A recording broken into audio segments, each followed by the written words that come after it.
Editor Kiran ദാസിന്റെ ആദ്യ സംവിധാന സംരംഭമായിട്ടുള്ള ഉന്മാദത്തിന്റെ interval block ഞാൻ ഈ അടുത്ത കാലത്ത് കണ്ടിട്ടുള്ള ഏറ്റവും മികച്ചവയിൽ ഒന്ന് തന്നെയെന്ന് തീർച്ചയായിട്ടും പറയാവുന്ന ഒരെണ്ണമാണ്. പടം ഇനി എങ്ങനെ മുന്നോട്ട് പോകുമെന്ന രീതിയിൽ ഒന്നാം പകുതി അവസാനിപ്പിക്കാൻ ആ ഒരു ഇന്റർവെൽ ബ്ലോക്കിന്റെ ഡിസൈൻ പടത്തെ സഹായിക്കുന്നുണ്ട്. പക്ഷെ അവിടം വരെ എത്താൻ സിനിമ എടുക്കുന്ന എലമെന്റുകളും അത് കഴിഞ്ഞിട്ട് കഥ മുന്നോട്ട് കൊണ്ടുപോകാൻ സിനിമ ചൂസ് ചെയ്യുന്ന ഓപ്ഷനുകളും ഇമാജിനേഷന്റെ കാര്യത്തിൽ പടത്തെ വല്ലാതെ പുറകോട്ട് വലിക്കുന്നുണ്ട്. വളരെ ഗ്രൗണ്ടഡ് ആയിട്ടുള്ള ഒരു സെറ്റപ്പിലേക്ക് സൂപ്പർ നാച്ചുറൽ ആയിട്ടുള്ള ഒരു സംഗതി കയറ്റിക്കൊണ്ട് ഇൻട്രസ്റ്റിംഗ് ആയിട്ടുള്ള ഒരു കഥ നടക്കുമെന്ന പ്രതീതി നൽകിയതിന് ശേഷം ഊഹിക്കാൻ വലിയ ബുദ്ധിമുട്ടൊന്നും ഇല്ലാത്ത ഒരു ക്ലീഷേ റിവഞ്ച് കഥയായിട്ട് മാറുകയാണ് ഉന്മാദം. ഒരു തിരക്കഥാകൃത്താകണമെന്ന അതിയായ ആഗ്രഹത്തോടെ ജീവിക്കുന്ന പോലീസ് കോൺസ്റ്റബിൾ ആയിട്ടുള്ള ഷെല്ലിയാണ് നമ്മുടെ കേന്ദ്ര കഥാപാത്രം. ഒരുപാട് തവണ തിരക്കഥ സിനിമയാക്കാൻ ശ്രമിച്ച് പരാജയപ്പെട്ട ആളാണ് ഷെല്ലി. അയാളെ അയാളുടെ സഹപ്രവർത്തകർ ആ പേരും പറഞ്ഞ് കളിയാക്കുന്നുമുണ്ട്. ഒരു ഘട്ടത്തിൽ ഒരു പണിഷ്മെന്റ് ട്രാൻസ്ഫർ കിട്ടിക്കൊണ്ട് പുതിയൊരു പോലീസ് സ്റ്റേഷനിൽ ജോയിൻ ചെയ്യുകയാണ് ഷെല്ലി. ആ സ്റ്റേഷനിലുള്ള ഒരു കേസ് ഫയൽ തൊടാൻ അവിടെയുള്ള എല്ലാ പോലീസ് ഉദ്യോഗസ്ഥർക്കും പേടിയാണ് എന്ന കാര്യം ഷെല്ലി മനസ്സിലാക്കുന്നു. തിരക്കഥാകൃത്താകാൻ നോക്കുന്ന ഒരു പോലീസുകാരൻ ഇതുപോലെ ഒരു ഫയലിനെ പറ്റി അറിഞ്ഞാൽ എന്ത് സംഭവിക്കും എന്നതാണ് നമ്മൾ ഈ സിനിമയിൽ കാണുന്നത്. എന്തുകൊണ്ട് ഈ സിനിമ വർക്കായില്ല എന്ന് പറയുന്നതിന്റെ ഭാഗമായിട്ട് കഥയുടെ ചില ഭാഗങ്ങളെക്കുറിച്ചും അഭിനേതാക്കളെക്കുറിച്ചും മറ്റു ചില സിനിമകളെക്കുറിച്ചും ഒക്കെ പറയേണ്ടി വരും. ഇതൊരു ചെറിയ സ്പോയിലർ അലേർട്ടായിട്ട് കരുതുക. സൂപ്പർ നാച്ചുറൽ ആയിട്ടുള്ള ശക്തികൾ കാരണം ഒരു കേസ് അന്വേഷണം നടക്കുന്നു എന്ന് പറയുന്ന സംഗതി സിനിമകളിൽ നമ്മൾ ഇതിനു മുന്നേയും പല സ്ഥലത്തും കണ്ടിട്ടുള്ളതാണ്. കുറച്ചു കാലം മുന്നേ പഴയ DGP ആയിരുന്ന അലക്സാണ്ടർ ജേക്കബ് പൂജയെല്ലാം നടത്തി ആത്മാക്കളെ കൊണ്ടുവന്ന് കേസ് തെളിയിച്ചിട്ടുണ്ട് എന്നതൊക്കെ ഏതോ ചാനലിൽ പറഞ്ഞിരുന്നു.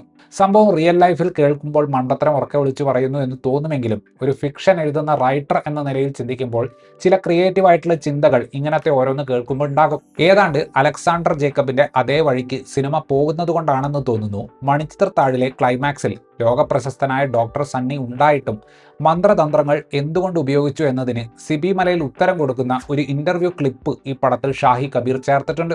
കുറച്ച് സൈക്കോളജിക്കലായിട്ട് നായകന്റെ പോയിന്റ് ഓഫ് വ്യൂവിൽ നിന്ന് കഥ പറയാൻ ശ്രമിക്കുന്ന ഉന്മാദത്തിന് പാളിപ്പോകുന്നത് കാര്യങ്ങൾ ഉദ്വേഗമുണ്ടാക്കുന്ന രീതിയിൽ റീസ്ട്രക്ചർ ചെയ്യാൻ പറ്റാത്തതുകൊണ്ടാണ്. ചാലഞ്ചുകൾ നിറഞ്ഞ ഒരു രണ്ടാം പകുതി നമ്മൾ പ്രതീക്ഷിക്കുമ്പോൾ നായകന്റെ ഡിലൂഷൻ അഥവാ ഉന്മാദം അയാൾക്ക് കാര്യങ്ങൾ വളരെയധികം എളുപ്പമാക്കി കൊടുക്കുന്നത് പോലെയാണ് തോന്നിയത്. ഒരു കേസ് ഫയൽ തൊട്ട് കഴിഞ്ഞാൽ അനർത്ഥം സംഭവിക്കും എന്നൊരു വിശ്വാസവും പിന്നെ സിനിമയുടെ ഇന്റർവെൽ പോയിന്റിൽ ആ കേസ് ഫയലിനെ ചുറ്റിപ്പറ്റി സംഭവിക്കുന്ന കാര്യവുമെല്ലാം ഒരു ക്യൂരിയോസിറ്റി ഐഡിയ ലെവലിൽ ഉണ്ടാക്കുന്നുണ്ട്. ഇനി എഴുത്തിന്റെ ചാലഞ്ച് എന്ന് പറയുന്നത് പടത്തിന്റെ തുടക്കത്തിൽ കേന്ദ്ര കഥാപാത്രത്തെ ഒന്ന് ഡെവലപ്പ് ചെയ്ത് എടുക്കുക എന്നതും പടത്തിന്റെ സെക്കൻഡ് ഹാഫിൽ ഈ ഫയലിന്റെ ബാക്ക് സ്റ്റോറി നല്ല രീതിയിൽ ബിൽഡ് ചെയ്യുക എന്നതുമാണ്. സിനിമയുടെ തുടക്കത്തിൽ നായകനെ തിരക്കഥാകൃത്താകാൻ നോക്കുന്ന ആളാക്കി കാണിക്കുമ്പോൾ തന്നെ ഒരു ചെറിയ എളുപ്പപ്പണി ഫീൽ ചെയ്യുന്നുണ്ട്. തിരക്കഥാകൃത്ത് എന്ന നായകന്റെ പാഷൻ വലിയ രീതിയിൽ പടത്തിലേക്ക് കോൺട്രിബ്യൂട്ട് ചെയ്യുന്നില്ല. ഒരുപക്ഷെ സർവീസിലിരിക്കുമ്പോൾ താൻ നേരിടേണ്ടി വന്ന കാര്യങ്ങൾ ഒരു അവസരം കിട്ടിയപ്പോൾ ഷാഹി കബീർ പറഞ്ഞു വെച്ചതുപോലെയാണ് ആ ഒരു എപ്പിസോഡ് കാണുമ്പോൾ തോന്നിയത്. ഇനി കേസിന്റെ കാര്യത്തിലേക്ക് വരുമ്പോൾ അവിടെയും ബീറ്റുകളെല്ലാം നമുക്ക് ഊഹിക്കാൻ പറ്റുന്ന പോലെയാണ് പോകുന്നത്. കഥ കൂടുതൽ മുന്നോട്ട് പോയി വില്ലന്മാർ ആരാണ് എന്ന് മനസ്സിലാകും തോറും പടത്തിന്റെ ഒരു ജനറിക് സ്വഭാവം കൂടിക്കൂടി വരികയാണ്. ഒരു ഘട്ടത്തിന് ശേഷം ചില കഥാപാത്രങ്ങളെ മോശം കഥാപാത്രങ്ങളായിട്ട് വെളിപ്പെടുത്തുമ്പോൾ നമുക്ക് വലിയ ഞെട്ടലൊന്നും ഉണ്ടാകില്ല. കാരണം സമാനമായിട്ടുള്ള ക്യാരക്ടറൈസേഷനുകൾ നമ്മൾ ഇതിനു മുന്നേയും കണ്ടിട്ടുണ്ട്. റീമ കാഗ്തി സംവിധാനം ചെയ്ത ആമിർ ഖാൻ കേന്ദ്ര കഥാപാത്രത്തെ അവതരിപ്പിച്ച തലാഷ് എന്ന സിനിമ എനിക്ക് വ്യക്തിപരമായിട്ട് ഒരുപാട് ഇഷ്ടമുള്ള സൈക്കോളജിക്കൽ ത്രില്ലറാണ്. എവിടെയൊക്കെയോ ഉന്മാദത്തിന്റെയും തലാഷിന്റെയും DNA ചെറിയ സാമ്യങ്ങൾ കാണാൻ സാധിക്കും. പക്ഷേ ആ പടം ഒരു പ്രധാന എലമെന്റിനെ വളരെ സമർത്ഥമായിട്ട് പ്രേക്ഷകരിൽ നിന്ന് മറച്ചു പിടിച്ചുകൊണ്ട് ക്ലൈമാക്സിൽ ഒരു ഷോക്ക് ഉണ്ടാക്കുമ്പോൾ ഇവിടെ അത്തരത്തിൽ സർപ്രൈസിംഗ് ആകുന്ന സാധനങ്ങൾ തിരക്കഥയിൽ ഒളിപ്പിച്ചു വെക്കാൻ ഷാഹി കബീർ ശ്രമിക്കുന്നില്ല. വെളിപ്പെടുത്തലുകളായിട്ട് വരുന്ന പലതിനും ഞെട്ടിക്കാനുള്ള ഒരു കപ്പാസിറ്റി ഇല്ല.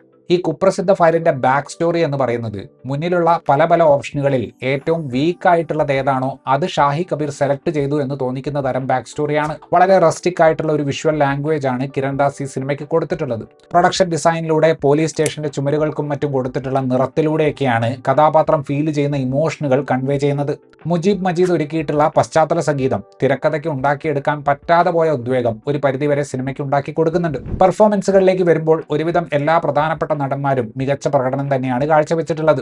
ഷെല്ലി എന്ന കഥാപാത്രത്തിന്റെ ഇൻസെക്യൂരിറ്റിയും ഒരു ഘട്ടത്തിൽ മൊത്തത്തിൽ കയ്യിൽ നിന്ന് പോകുന്നതും ഒക്കെ കുഞ്ചാക്കോ ബോബൻ വളരെ മികച്ച രീതിയിൽ തന്നെ വിശ്വസനീയമെന്ന് തോന്നിക്കുന്ന രീതിയിൽ പെർഫോം ചെയ്തിട്ടുണ്ട്. എനിക്ക് വ്യക്തിപരമായിട്ട് ഏറ്റവും ഇഷ്ടപ്പെട്ട പെർഫോമൻസ് ഇതിൽ ലിജോ മോൾ ജോസിന്റെ ആയിരുന്നു. ഷെല്ലിയെ പോലെ ക്ഷമ പരീക്ഷിക്കുന്ന ഒരു ഭർത്താവ് ഉള്ളപ്പോൾ ഒരു ഭാര്യ ഏത് രീതിയിൽ പ്രതികരിക്കുമോ അതിന്റെ ഒരു കടുപ്പം ലിജോ മോളിന്റെ ഡയലോഗ് ഡെലിവറിയിൽ ഫീൽ ചെയ്യുന്നുണ്ടായിരുന്നു.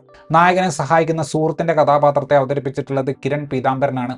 ക്യാരക്ടർ ആർക്കിന്റെ കാര്യത്തിൽ വലിയ സർപ്രൈസ് ഒന്നും തരാത്ത തരം ഒരു കഥാപാത്രത്തെയാണ് സാബുമോൻ അബ്ദുസമദ് ഈ സിനിമയിൽ ചെയ്തിട്ടുള്ളത്. റെയ്ന രാധാകൃഷ്ണൻ, ഷൈന രാധാകൃഷ്ണൻ എന്നിവർ ഡയലോഗ് കുറവാണെങ്കിലും സിനിമയിൽ വളരെയധികം പ്രാധാന്യമുള്ള കഥാപാത്രങ്ങളെ അവതരിപ്പിച്ചിട്ടുണ്ട്. ആകെ മൊത്തത്തിൽ നോക്കുമ്പോൾ ഉന്മാദത്തിൽ മികച്ച പ്രകടനങ്ങളുണ്ട്.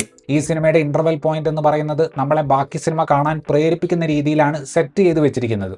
അതുപോലെ തന്നെ സിനിമാറ്റോഗ്രാഫി, പശ്ചാത്തല സംഗീതം മുതലായ സംഗതികളെല്ലാം സിനിമയെ ഒന്ന് എലിവേറ്റ് ചെയ്യാൻ സത്യസന്ധമായിട്ട് ശ്രമിക്കുന്നുണ്ട്. പക്ഷേ ഫ്രഷ് ആയിട്ടുള്ളതും പ്രെഡിക്റ്റ് ചെയ്യാൻ പറ്റാത്തതുമായിട്ടുള്ള കാര്യങ്ങൾ എഴുതിയുണ്ടാക്കാൻ തിരക്കഥയ്ക്ക് സാധിക്കാത്തതുകൊണ്ട് ആദ്യം പറഞ്ഞ ഗുണഗണങ്ങൾ ഈ സിനിമയ്ക്ക് ഉണ്ടായിട്ടും പ്രേക്ഷകന് ഒരു തൃപ്തി ഉണ്ടാക്കി കൊടുക്കാൻ ഉന്മാദത്തിന് സാധിക്കുന്നില്ല. ഷാഹി കബീർ ഇതുവരെ രചന നിർവഹിച്ച സിനിമകളിൽ തീർച്ചയായിട്ടും ഏറ്റവും താഴെ നിൽക്കുന്ന പടം ഉന്മാദമായിരിക്കും.